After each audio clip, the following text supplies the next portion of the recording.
All right, now joined by UIC head coach Robert Ehsan. And Rob, good to see you, my man. Coming off your first season at UIC, 17 and 14, 10 and 10.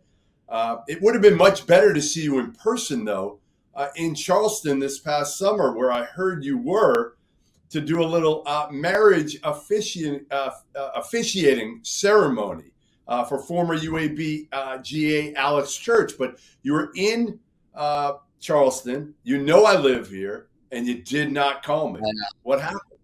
Big mistake. You know what? You know what was funny? It was also during the transfer portal craziness. And in my hotel, Jeff, so I'm walking on my hotel, I see Brad Burnell. I'm like, what are you? So he was there at a wedding, and they had just finished the portal. I'm like, how's your life going? He's like, oh, we just finished our last one. I'm like, finally on vacation. I was officiating a wedding, and trying to finish our roster, and I did not reach out to you to come say hi. Amazing place. You know, I've never really been to the college campus. I played in that tournament, but I've never really seen it. It's obviously a really, really special place. So cool. All right, so the next question, the easy question, Rob, is when did you first get into doing these officiating marriages? How did you, and are you any good at it? Well, I don't know if you remember this, Jeff. The best one I did, let me guess. The best one I did was I officiated Keith Stevens' wedding. So No, you probably, so I don't think you remember this. You tweeted this was 7-8 years ago. You maybe more than that. You tweeted something that I was officiating Keith Stevens' wedding, but I had still never had a team takeover player. It was something. You don't remember that? Yeah. No, Yeah. no, that's pretty good. Yeah. So I started this. So I've done about 8 or 9 of them. I started this, 10, 12 years ago. I started doing a friend. I did a friend that went to college with me.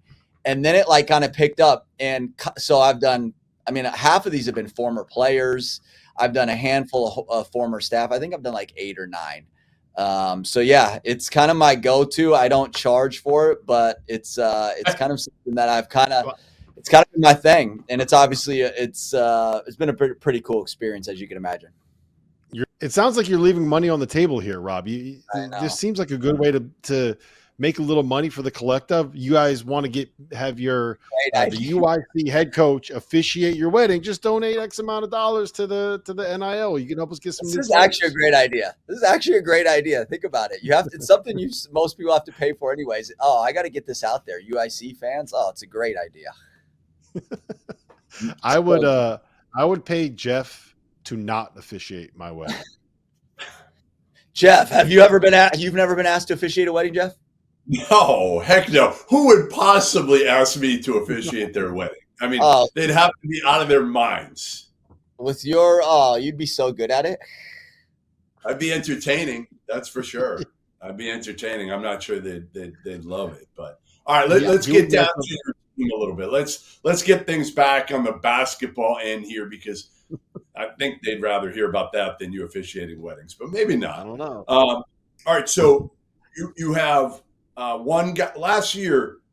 You guys, again, like I said, you won 17 games your first year in league, went 500 in conference play, and certainly you know how it is. It's a one-year deal. Every year, you don't know what you're going to have back the following year. This year, you have one guy back that played last year, Ahmad Henderson, the second. Small, diminutive player, but man, he's quick and he can play. How big is he going to be with not only his play on the court, but trying to get everybody else up to speed that doesn't know you or the program? Yeah. Ahmad has had an amazing summer, and I think he benefited. You don't realize it. He benefited greatly from familiarity, knowing how we do things. He had a lights out summer. And I think we're going to rely on him in a lot of different ways. We're expecting another jump as he had freshman to sophomore year, now sophomore to junior. We also have a guy who redshirted. Jason Nathaniel was a freshman. He could have played for us last year. We were deep at his position. He'll have a big impact, knows how we do things. But yeah, those two guys are great culture guys for us too. They believe in what we've done here. And both of them, I think, are going to have an impact for us. I wanted to ask you about Elijah Crawford. Here's a kid, goes to BYU, doesn't really play all that much, but he's a former top 100 prospect. It feels like he's the perfect kind of guy to kind of come back down. He was in the Big 12. Now you get a chance in the Valley where maybe he isn't quite as competitive. And it feels like he's the kind of guy that can step in and have an impact right away. Yeah, I think so first of all, there's a relationship there because we recruited him when I was at Stanford. So there was a familiarity there. We saw him in high school. We knew of him. We had a relationship before.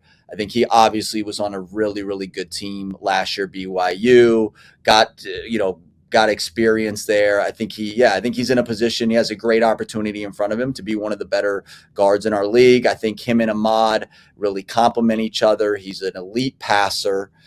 He's strong. He's physical. He's tough. Very competitive. I think, he checks all the boxes that he has the opportunity to have a really, really good year for us. You brought in a key transfer in the kid Lowry from Towson. Was a piece for them, comes to you. I don't know how much you knew about him before you got him this past off season, but what's his role? How do you foresee his role this season for you guys?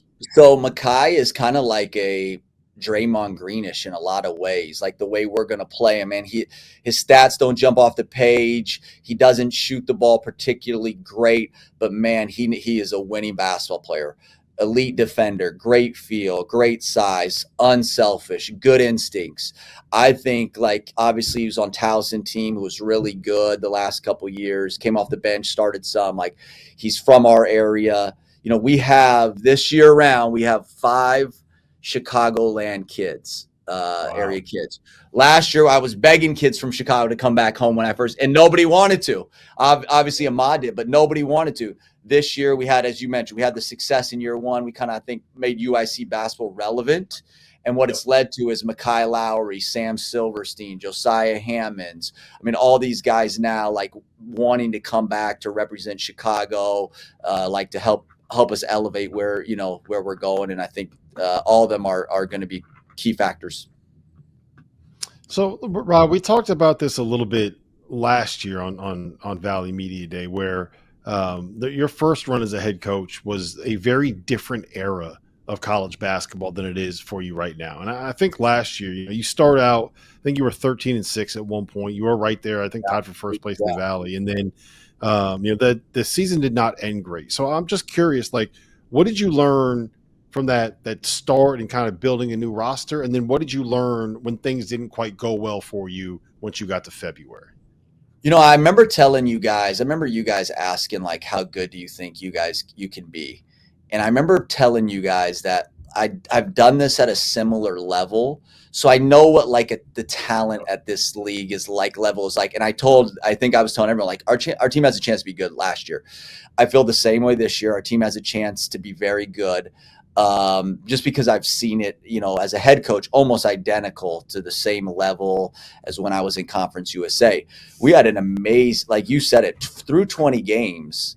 I mean, we were in an amazing, like, we were on a heater for a long time. We'd won like 5 straight road games. We beat Drake, and we're thinking like we could have a chance to win it.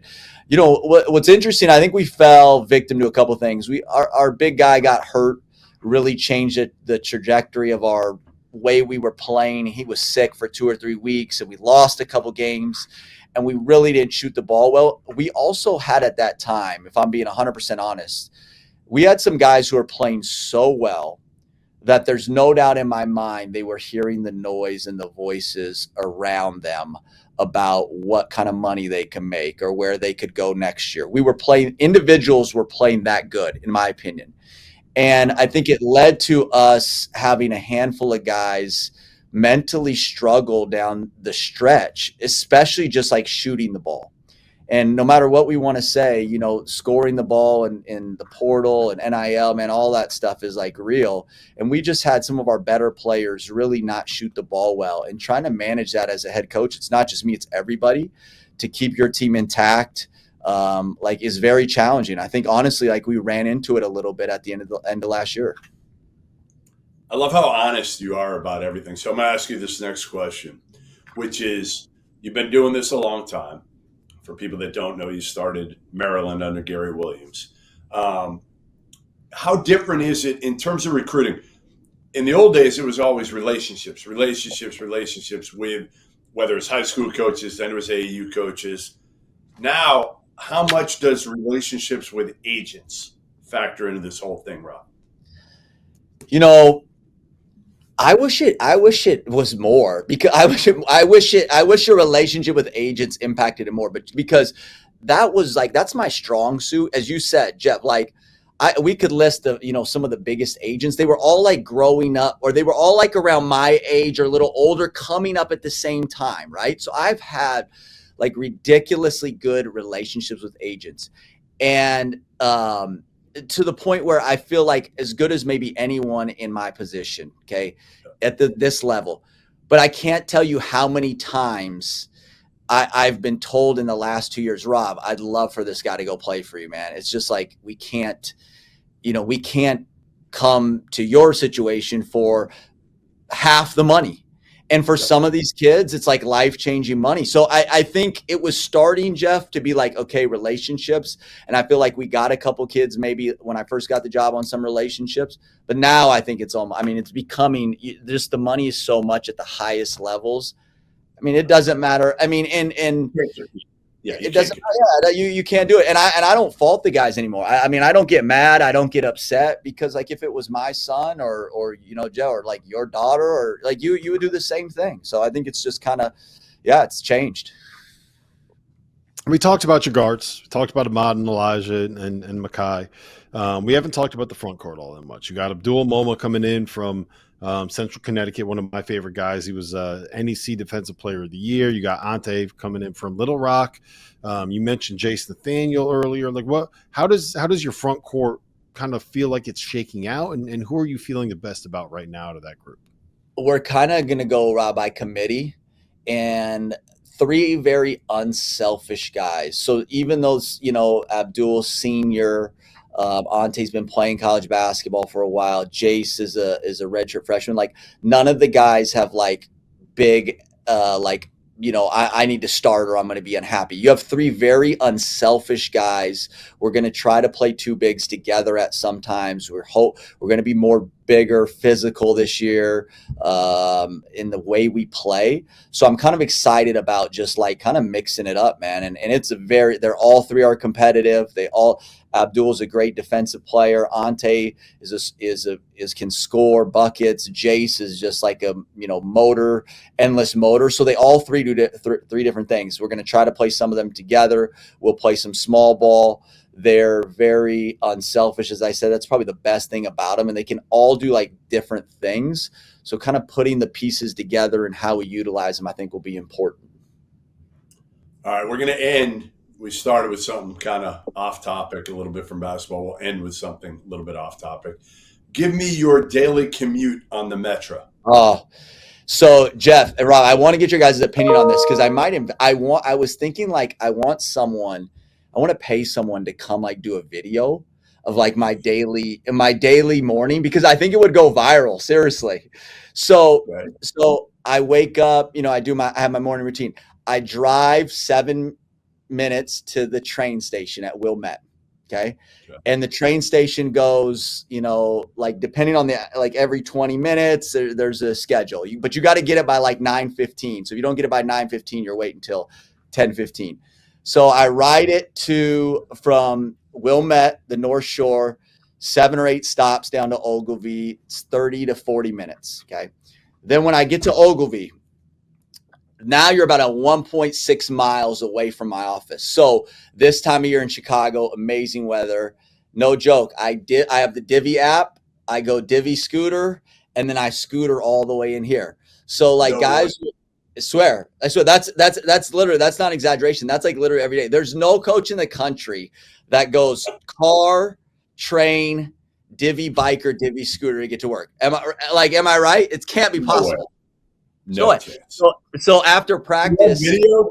Can we need video of the scooter? That's what I'm saying. That's why I want to have someone come, because after practice is over, I check my phone. You got to be careful, because if you miss the train, you know what I mean? Like you're waiting. So I have to, No, like it's tricky, man. I got to know where I'm at, where I can get a divvy scooter, hop on it, get it. I'm running out. I got to make the 4:40 train or the 5:40 train back to the North Shore.